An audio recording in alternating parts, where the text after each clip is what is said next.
Every year, a handful of U.S. senators put out a list of bizarre federal projects that cost all of us millions of dollars. But this time, they put together a tournament of government waste during March Madness, one that you can vote on. Go to our website. Here to break down the bracket, Senator Joni Ernst of Iowa and Senator James Lankford of Oklahoma. They join us from the Russell Rotunda. Good morning to both of you.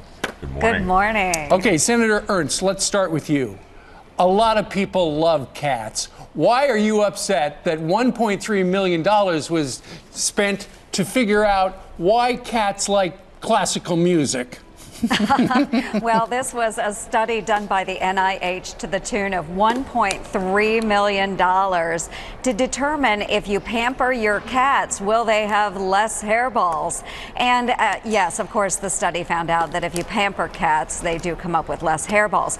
But the problem with this is that it was done through the NIH with taxpayer dollars, and I'd rather that the NIH were studying issues that would really benefit our taxpayers, maybe a cure for cancer. Right. It's the National Institute of Health, not the National Institute of Furballs.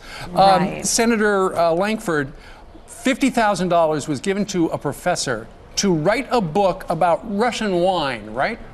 That's correct. Not just Russian wines, Soviet-era wines, to go back and see the influence of old wines, Soviet-era wines on their Europeanness. Now, again, this is something that if a professor in California in wine country wanted to be able to write, I'm sure there are folks in wine country be interested in that. Why in the world the federal taxpayer should pay for a study of Soviet-era wines, I have no idea. And Senator Ernst, the final two, $1.6 million spent to research glitches in classic video games. And then we're going to move on to the final one, and that is $1.3 million to figure out why birds are so good at gambling.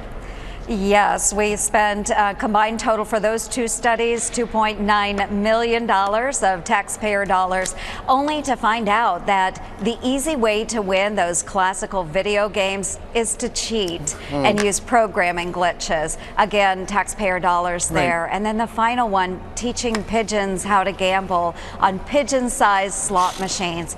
I'm not sure what the benefit to the American taxpayer was. Senator Lankford, exit question. What's the moral of the story? We thought you people in Congress were going to put a stop to all the government waste. So this is part of the push that we have to be able to expose these areas, to push it out in the public into the public eye for more transparency, and to force these agencies to think twice before they try to do some of these studies and things. And then I actually release out a book every year we call Federal Fumbles. Right. We do a little bit earlier, not a basketball theme on that one, to be able to get all the transparency out and set up a series of solutions.